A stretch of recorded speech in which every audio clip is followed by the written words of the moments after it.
Hola, yo soy Jern y hoy aprendemos un poquito más corto papiamento.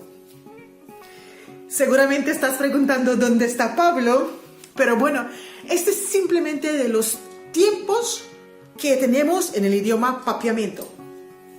Vamos a hablar del verbo ser, ta, en papiamento, ta. Muchos han preguntado cuándo se usa el ta o cómo es en el pasado.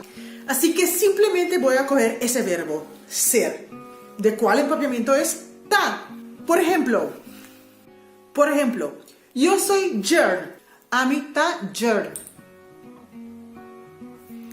Él es Pablo, eta Pablo. Ella es Elizabeth, eta Elizabeth. Ellos son Clara, Marta y Cristina. Ananta, Clara, Marta y Cristina. Ellos son Pedro, Juan y Miguel. Ananta, Pedro, Juan y Miguel. Yo estoy en la casa. Amita na casa. Pablo está en el trabajo. Pablo está na su trabajo. Mi mamá está en Aruba. Mi mamá está na Aruba.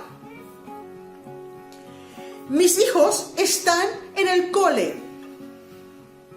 Mi yunan ta na skol. Presente.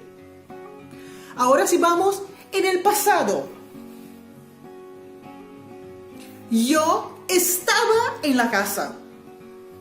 Ami tabata na casa. Pablo estaba en el trabajo. Pablo tabata na trabajo. Los hijos estaban en el cole. Mi yunan tabata na skol. Queda todo tabata, tabata, tabata. Estábamos hablando del pasado y vamos a hablar en el futuro. Yo voy a estar en la casa. A mí tabaita na casa.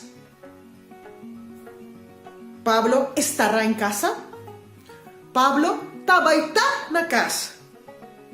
Mis hijos van a estar en casa. Mi yunan tabaita na casa. Todo queda igual. Tanto para mí, para él, para ellos, para vosotros. Todo queda igual. Presente, futuro y pasado. Presente, ta. Futuro, tabaita. Pasado, tawata. Espero que entiendes un poquito. Si tienes pregunta, me lo hace y haré un otro papiamento express rápido para que ustedes puedan aprender más. Nos vemos el domingo en un próximo video con Pablo. ¡Chao!